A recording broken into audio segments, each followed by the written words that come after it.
Halo semuanya, kembali bersama saya Daud Jaya di channel Baik Investasi. Pada kesempatan kali ini, saya akan membahas emiten Gunang Galam dengan online saham GGLM berdasarkan kinerja yang terupdate kuartal 1 tahun 2024 dan beserta nanti akan dicoba untuk menghitung harga wajar sahamnya.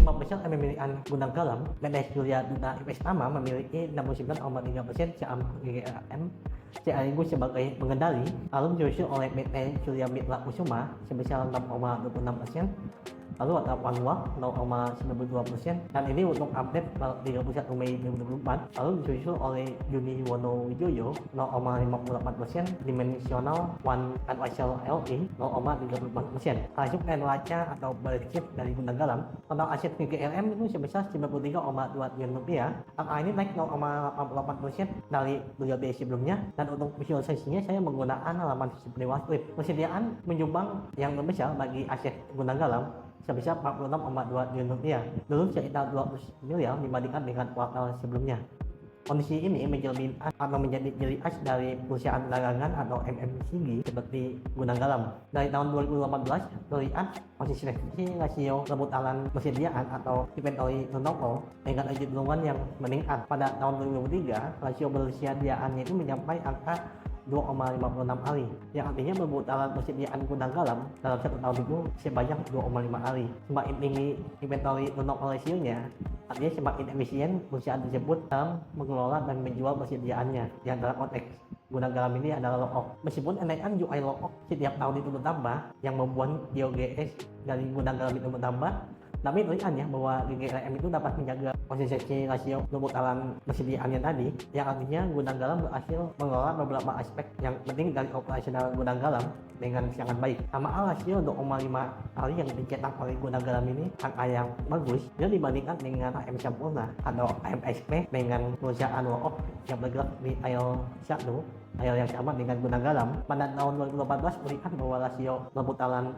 persediaannya itu mencapai 5,35 kali, dan pada tahun 2023 itu sebesar 5,08 kali. Yang terendah dalam 6 tahun terakhir itu pada tahun 2020 sebesar 4,07 kali. Angka ini menunjukkan bahwa secara garis besar AMSP itu lebih efisien ya dibandingkan dengan Gunang Galam. Bila menggunakan rasio days inventory pada masih profit, AMSP itu sebesar 68,81 kali, sedangkan GGLM itu sebesar 199,77 kali. Jadi memang AMSP itu jauh lebih efisien. Kembali balance sheet dari Gunang Galam, aset tetap dari Gunang Galam itu sebesar 24,4 triliun rupiah dengan aset dan skala aset itu 4,5 triliun rupiah. Ekuitas sebesar 61,5 triliun rupiah dan utang itu sebesar 12,6 triliun rupiah. Rasio utang terhadap ekuitas itu sebesar 13,2% dengan utang Gunang Galam yang tercover oleh arus operasi dengan rasio sebesar 29%. Aset lancar Gunang Galam yang sebesar 54,9 triliun rupiah mampu menutupi liabilitas jangka pendek dari Gunang Galam yang sebesar 25,6 triliun rupiah, dan juga mampu menutupi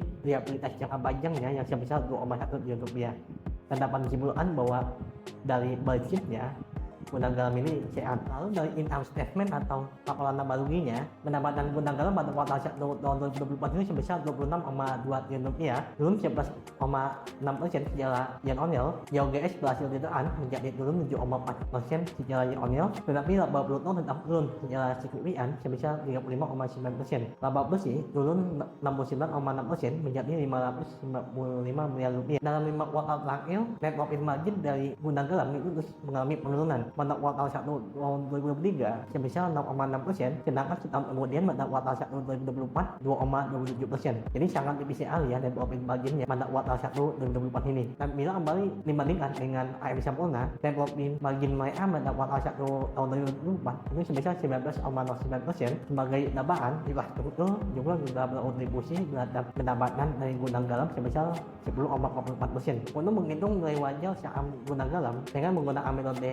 discounted cash flow, dengan rata-rata beli aset loan dalam 5 tahun terakhir yang digunakan sebagai base aset loan-nya dengan asumsi pertumbuhan arus kas dari gudang garam yang sebesar 5% per tahun dalam 5 tahun ke depan karena diversifikasi bisnis dan ekspansi arus kas gudang garam 10 tahun ke belakang dengan tingkat risk on loan yang dialamkan ini sebesar 10% dan asumsi dengan low rate sebesar 1%, maka dapatan nilai wajar untuk saham GLM sebesar Rp14.800. Bila dibandingkan dengan target price pada lama trading yield dan investing, masing-masing rata-rata target price-nya sebesar Rp17.895 dan Rp22.241. Dan balik lagi ya, ada 3 pertimbangan nominal growth rate untuk gudang garam itu masih bertumbuh 1%, yang menurut saya masih realistis. Yang pertama, regulasi dan kesehatan. Industri low-off itu memang menghadapi tantangan regulasi dari pemerintah yang ketat. Namun menurut data survei Kesehatan Indonesia atau SAI pada tahun 2023 yang dilakukan oleh Kementerian Kesehatan, prevalensi berlaku aktif di Indonesia itu masih terus meningkat mencapai 70 juta orang dengan 7,4% diantaranya merupakan low-off berusia 10-14 tahun